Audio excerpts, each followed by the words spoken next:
even though he didn't act that way right now. She'd always had a bit of a crush on him, but had been too afraid to act on it. She made a mental note to do that later when this was all over. She would use Peter's situation as the opener to a conversation, then slowly slip in that she'd always found him interesting. That was a far better approach than letting him know she thought he was incredibly handsome. Peter gurgled blood, spitting out a fountain's worth as his body continued to spasm. Sarah was simultaneously horrified and mystified. Where in the world did all the blood keep coming from? He'd lost so much already from the gash in his neck. The gash. In the 10 seconds or so she'd gotten a look at it before John wrapped it up, Sarah thought it looked almost like a bite mark. A big one. She might have even glimpsed some teeth indentations along his neck. Bad teeth, crooked, maybe even jagged. Hold him down, John was saying. We have to get him bandaged up. He glanced up and around before settling his deep blue eyes on Millie and Jay. To Millie he said, "Go find a first aid kit. There should be one in the bathroom." But Millie didn't move. "Millie!" John snapped. The young woman finally looked away from Peter and over to John. Her face was pale, her body frozen in place. "First aid kit in the bathroom," John said, raising his voice. "Go!" Millie did, though she stumbled the entire way to the bathroom at the end of the floor. John focused on Jay. "Help Sarah hold him down." "What?" Jay said, as if John had just spoken to him in a foreign language he didn't understand. "Help her hold him down." "Why?" What do you mean, why? Sarah thought. It was such a stupid question. The why was obvious, because Peter needs help, you idiot. Oh, Jay said before he fell to his knees, banging them on the floor. Sarah winced for him, even though he didn't seem to have felt the impact, and grabbed Peter's legs. Sarah maintained her hold on the bleeding man's arms, having dragged both of them over his head. They were now stretching Peter out as if he were being quartered in some medieval torture scene. She had flashbacks to a scene in Braveheart with Mel Gibson, but more dramatic. It was all the blood. It just made everything more real.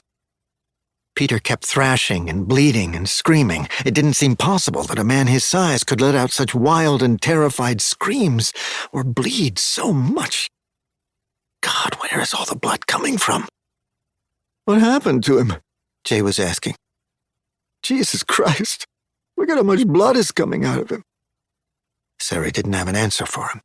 Neither did John, who locked his gaze with hers as he continued to struggle to stanch Peter's bleeding. There was so much blood spraying everywhere. It had gotten all over the floor and the front of their clothes. The blood. So much blood. Where were they all coming from? Did the human body really have this much blood in it? Was there a location on the body where you had to prick just right to get the whole thing to flood out like a dike in a dam? Images of torrential bloody water washing over a countryside filled Sarah's vision, and at the same time, the lights around them switched from bright LED white to dark red. Oh no, what now? Then from the speakers along the corners of the floor, an automated voice boomed.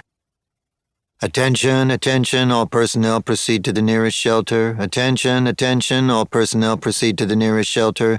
This is not a drill. This is not a drill."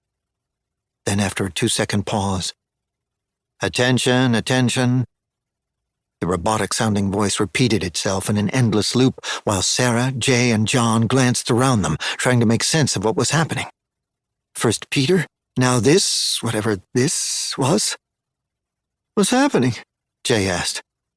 "What's happening now?" It was a good question, and Sarah looked at the only person she thought she could trust right now, John. "John?" He shook his head back at her. He didn't know either. "What is that?" Jay was asking. "What is that? Why did the light change? And what shelter? What shelter?" Without warning, Peter stopped kicking. He stopped moving completely and simply lay there. His head lolled to one side, the blood gurgling between John's fingers, making an odd wet sound that made Sarah shiver. She reflexively took her hand away from Peter's arms and stared down at her palms. They were covered in blood. Peter's, of course, but for a split second she almost mistook them for her own. Jay did the same and even stood up and took